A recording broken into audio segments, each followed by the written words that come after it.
বিপ্লবী চে গেভারা ব্যক্তিগত আবেগের চেয়ে বিপ্লবী আদর্শকে বেশি প্রাধান্য দিতেন। তবুও তার জীবনে প্রেম ছিল এক রোমান্টিক ও বিপ্লবী উপাখ্যান।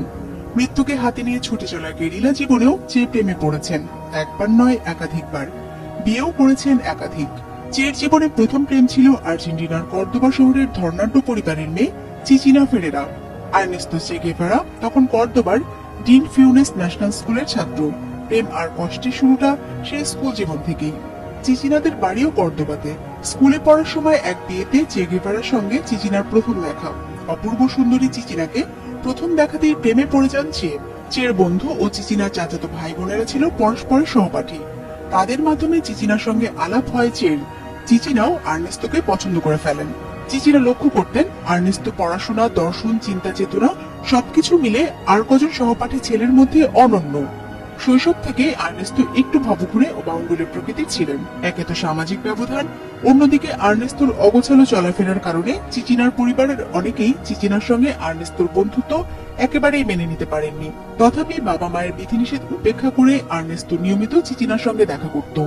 আর্নেস্তো যেমন চিচিনাকে চাইতেন, চিচিনাও মনে প্রাণে আর্নেস্তোকে ভাবতেন। চিচিনা কামনা করতেন আর্নেস্তো পড়াশোনা শেষ করে ডাক্তারি পেশায় মনোনিবেশ করবেন, যাতে তাদের সম্পর্কটা বিয়ের পিঁড়ি থেকে সংসার পর্যন্ত গড়ায়।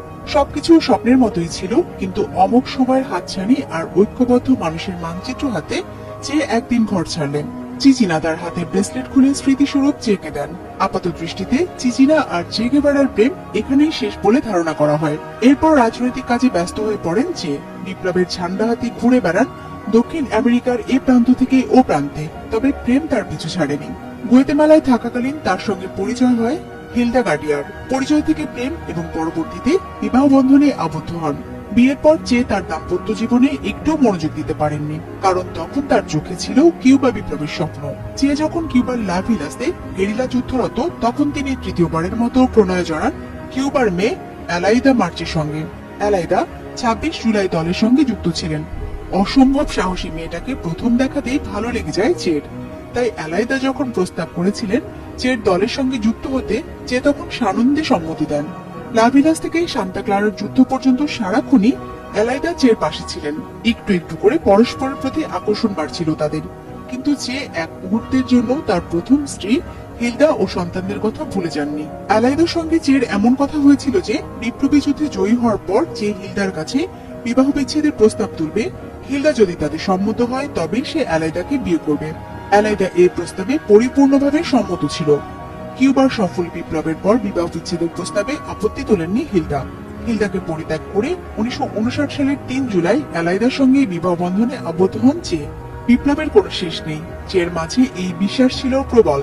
তাই কিউবা বিপ্লব শেষে চে দেশ ও সংসার ছেড়ে বেরিয়ে পড়েন বলিভিয়ার উদ্দেশ্যে একটি নতুন বিপ্লবের স্বপ্নে।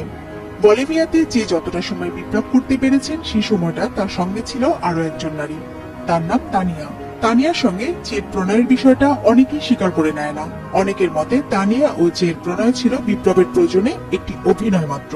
আবার অনেকেই চের মৃত্যুর জন্য এককভাবে তানিয়াকেই দায়ী করে থাকেন।